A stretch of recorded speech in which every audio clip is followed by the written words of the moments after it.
Hi, everybody. Over the last few years, Democrats and Republicans have come together and cut our deficit by more than $2.5 trillion through a balanced mix of spending cuts and higher tax rates for the wealthiest Americans.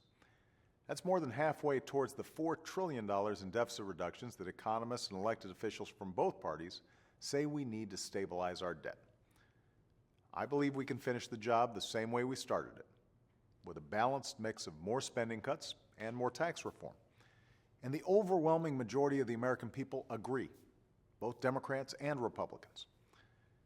Now, my preference, and the preference of many members of Congress, is to do that in a balanced, comprehensive way by making sensible changes to entitlement programs and reforming our tax code.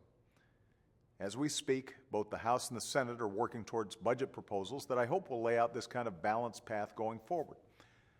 But the budget process takes time.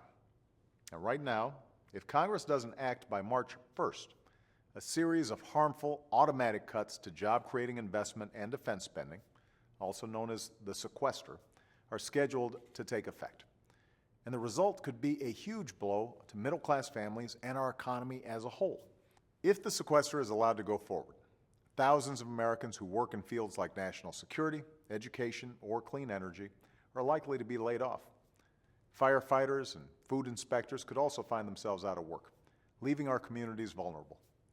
Programs like Head Start would be cut, and life-saving research into diseases like cancer and Alzheimer's could be scaled back. Small businesses could be prevented from getting the resources and support they need to keep their doors open. People with disabilities who are waiting for their benefits could be forced to wait even longer. All our economic progress could be put at risk. And then there's the impact on our military readiness. Already the threat of deep cuts has forced the Navy to delay an aircraft carrier that was supposed to deploy to the Persian Gulf. As our military leaders have made clear, changes like this affect our ability to respond to threats in an unstable part of the world. And we'll be forced to make even more tough decisions in the weeks ahead if Congress fails to act. The good news is there's another option. 2 months ago, we faced a similar deadline, and instead of making deep, indiscriminate cuts that would have cost jobs and slowed down our recovery, Democrats and Republicans came together and made responsible cuts and manageable changes to our tax code that will bring down our deficit. This time, Congress should pass a similar set of balanced cuts and close more tax loopholes until they can find a way to replace the sequester with a smarter, longer-term solution.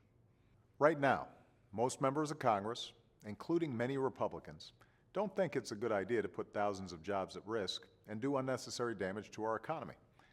And yet the current Republican plan puts the burden of avoiding those cuts mainly on seniors and middle-class families.